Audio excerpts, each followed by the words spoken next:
getting to the root cause is really looking at the whole human being.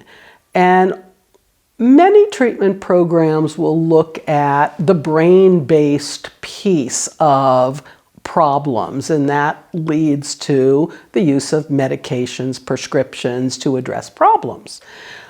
Many programs will look at the mental emotional or aspects of the mental emotional part of the problem. What are the emotions and how do you manage the emotions? What are the beliefs and how do you manage the beliefs through self-talk?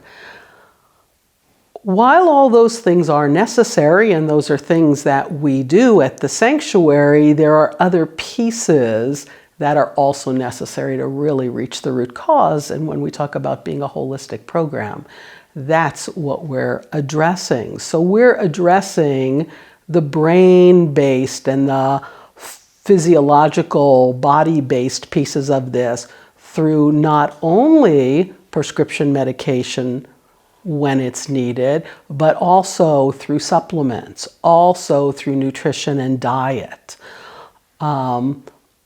Also through learning to change our brains with meditation, learning to control our heart rate variability, which impacts the brain, learning to go deeply into the belief system that impacts the brain, becoming abstinent from substances, drugs, and alcohol, and maybe the main substance of abuse in the United States, sugar.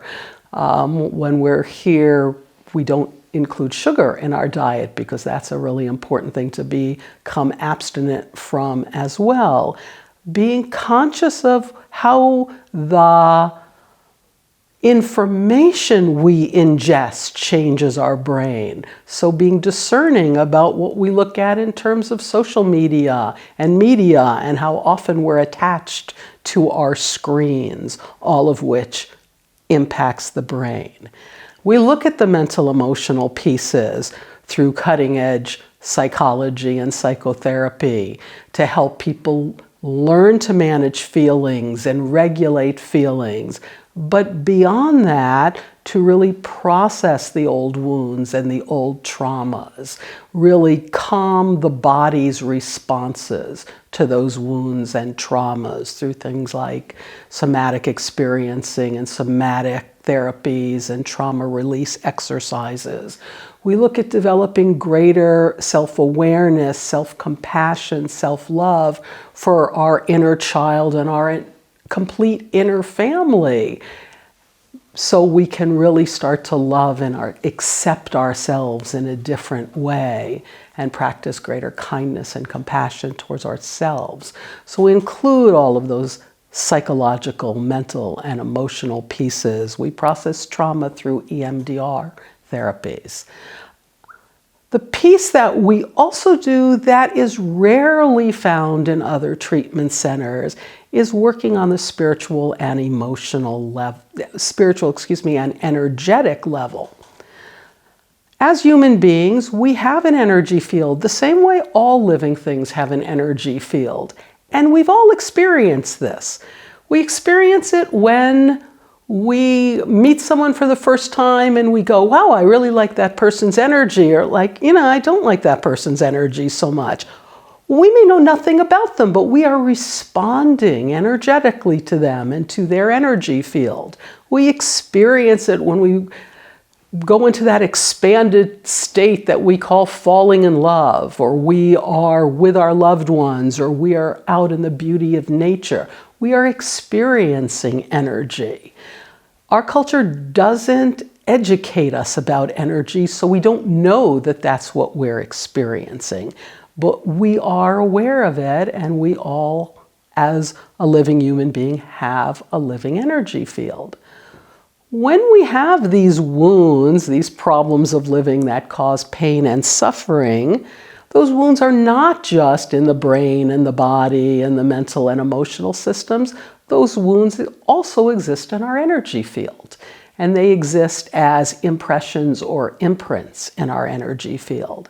So we use energy medicine, energy therapies, including shamanic energy medicine, to clear the energetic residue or imprints of those old wounds.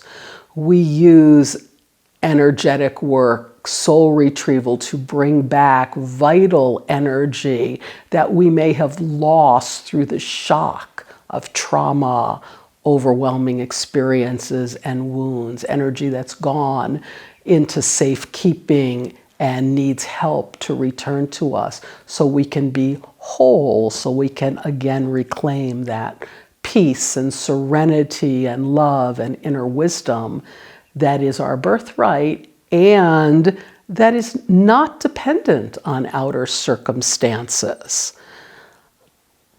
We also learn through energy work and energy medicine how to change our wounds into our gifts, to see our wounds as part of our journey, to be able to not just see ourselves as victims or helpless or hopeless and keep repeating similar situations as dictated by our wounds, but to really mine the gold from those wounds and be able to use it to transform our stories so we're no longer caught in the old story of the victim, but we can begin to dream and create a new reality.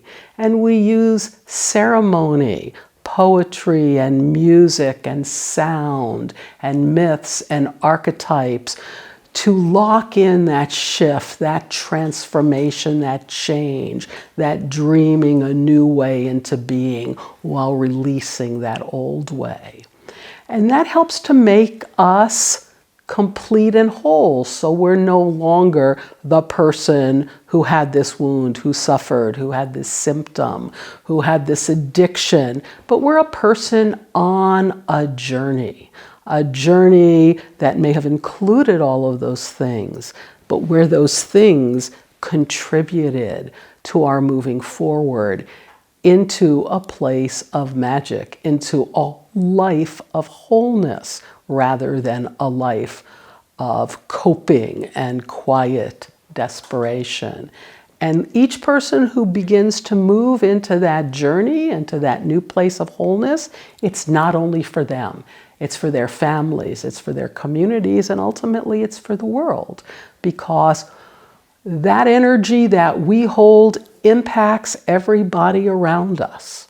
And it's a magnet to other people, and they go, wow, I want some of that. And then they start their journey, or they continue on their journey.